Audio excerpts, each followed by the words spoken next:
Hai everyone, welcome to my YouTube channel. Kembali mengulas sedikit membahas tentang PMRI. Kemarin ada yang tanya, naik enggak Senin? Nah, ini secara teknikal ya, saya lihat secara teknikal kasat mata aja COC ininya sudah rilis, artinya ini adalah signal untuk sell. Sehingga waiting saja dulu, nanti mungkin sampai di equilibrium di harga 6.200-an baru nanti kemungkinan opsi untuk buy akan keluar gitu loh ya, karena secara technical Elliott saya lihat di Elliott-nya memang masih berada di dalam fase akan ke fase 4 ya. Elliott wave-nya ini akan ke fase 4 sehingga nanti potensi untuk naik masih lebih tinggi. Cuma secara hari ini saya cenderung untuk akan sampai ke equilibrium ya, ke harga kisaran 6.200-an atau 6.100 sekian ya. Nah, gitu. Ini untuk PMRI. Kemudian kita lihat juga di Arto. Kita lihat di Arto, ini kemarin mau saya bahas sebetulnya Arto ini. Ya, Arto ini secara teknikal, teman-teman, secara teknikal di H2-nya, COC-nya dia sudah rilis ya. Ini adalah signal untuk buy. Ini kebetulan COC yang rilis di sini adalah COC untuk COC high degree lebih enak kalau high degree. Walaupun kita melihat bahwa di sini ada COC yang lower degree-nya. Kalau teman-teman mau scalping, saran saya pakai COC yang lower degree. Jadi mungkin bisa buy di kisaran ini, di kisaran mana harga bawah otomatis ya, karena COC-nya kan ada di sini. Nah, cuma ketika COC ini rilis ya, jangan lupa tempatkan sell cut loss, area CL, area cut loss di area ini, di bawahnya, langsung aja di bawahnya lower low ini enggak apa-apa. Anggap aja ini di previous low-nya, lower low-nya atau higher, kalau di sini kita bilang di sini higher low ya, higher low kemudian ada lower low ya. Di area itu aja untuk penempatan SL-nya, stop loss-nya cukup lah. Jadi kalau buy di 1.800 otomatis sekarang sudah lumayan sebetulnya Bang Jago ini ya. Turun banyak ya Bang Jago ini. Kita lihat di weekly. Iya. Terjun bebas ya, weekly seperti biasa. Bang Jago ini sudah terjun bebas lumayan tinggi. Nah, ini COC secara weekly rilis di 14 ribuan dan belum ada COC buy sementara di weekly. Bahkan mungkin kecenderungannya area diskon ini akan bisa di touch atau bisa disentuh lah ya.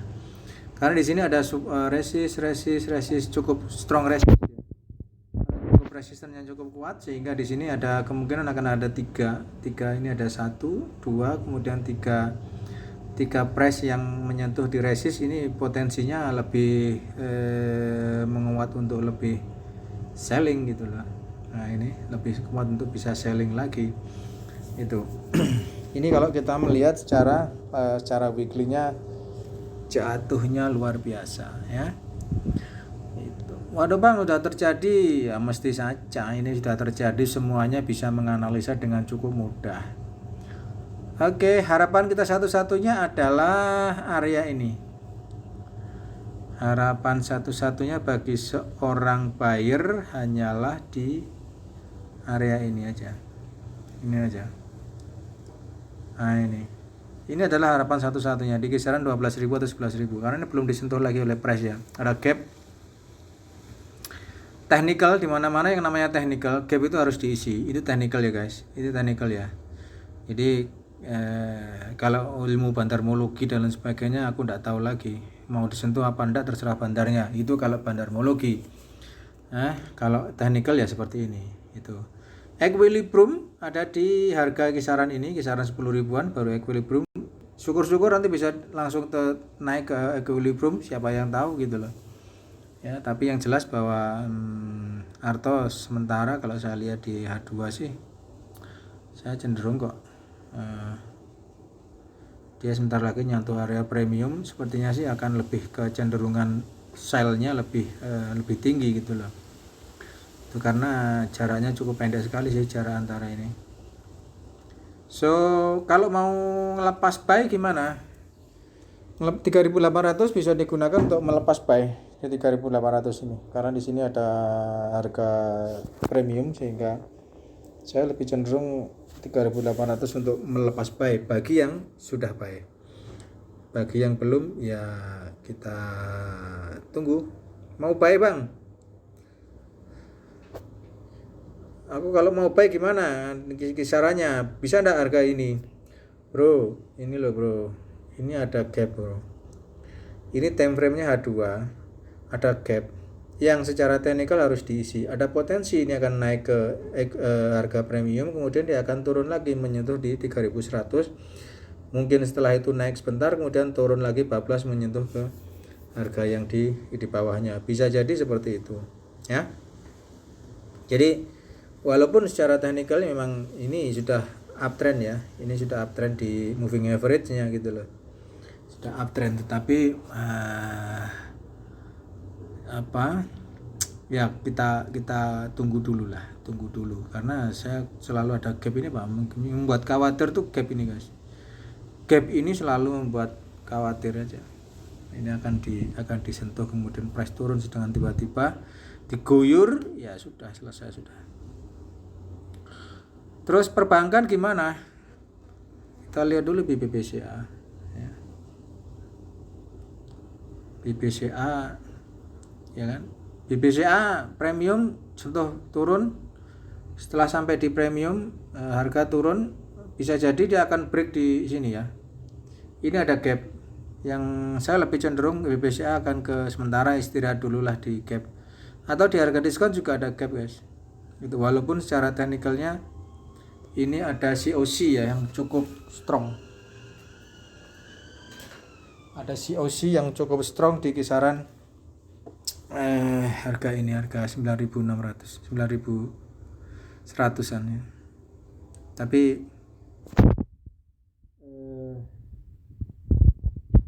kecenderungannya kalau saya lihat sih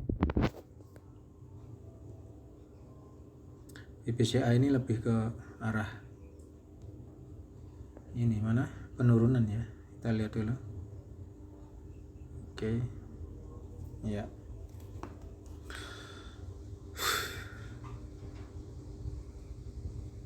Potensi ke penurunan lebih tinggi ini. Oke. Ada solid juga COC, ada area sell, kemudian ada area buy. Ya.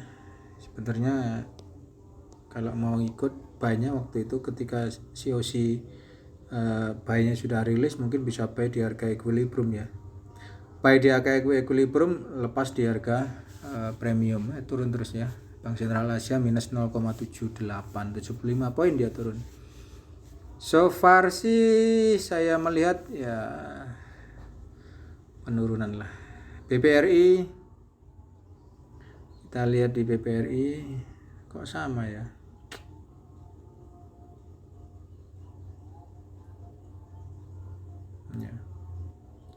Nah ini perbankan ini di BPRI ini ada COC buy ya kan, solid, COC solid buy. Jadi bisa jadi saya lebih cenderung untuk BPRI ini buy-nya di bawah aja, di kisaran equilibrium atau di support yang bawah ini untuk kemudian bisa naik lagi. Jadi 52 atau 54 ini bisa jadikan area untuk buy.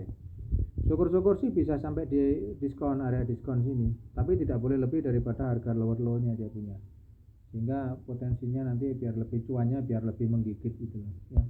Kalau buy di harga 4.900 kan kemudian naik lagi dari sini ke sini kan lumayan, cuannya bisa sedikit menggigit kan gitu. Nah ini maunya sih gitu, maunya trader kan seperti itu. Karena saya melihat juga di sini ada gap, di sini ada gap, cukup banyak gap yang terjadi di BBRI, sehingga pancingan gap itu bisa membuat apa ya, soon as possible harga akan bisa diguyur. Ini ada pancingan gap, ada 3 gap yang cukup lumayan berdekatan jaraknya ya. Gap pertama, gap kedua, gap ketiga ini kecenderungan untuk diguyur cukup tinggi, tapi tetap bahwa ya possibility-nya naik lebih tinggi masih ada gitu loh, karena dia moving average-nya sudah membuka ke atas ya. Moving average-nya sudah membuka ke atas sehingga, dan supportnya cukup banyak. Ini 1, 2, 3, ada 4 support yang ini sebagai satu sinyal price itu menguatnya cukup tajam ya. Gitu.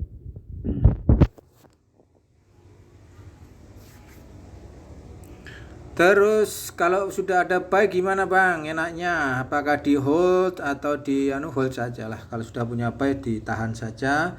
Ini area di bawah ini area cut loss. Itu aja di 5.550 area cut loss. Ini kalau sudah punya buy di bawah ya. Misal 5.200 atau 5.000. Ini area cut lossnya di 5.550 karena ada strong support di sini. Ini kalau kita bermain support resistance seperti itu. Dan juga perlu diperhatikan juga ini loh yang membuat saya agak itu, ada gap yang cukup banyak ya. Ada 3 gap yang kurang bersemangat. Oke, have a nice day, bye.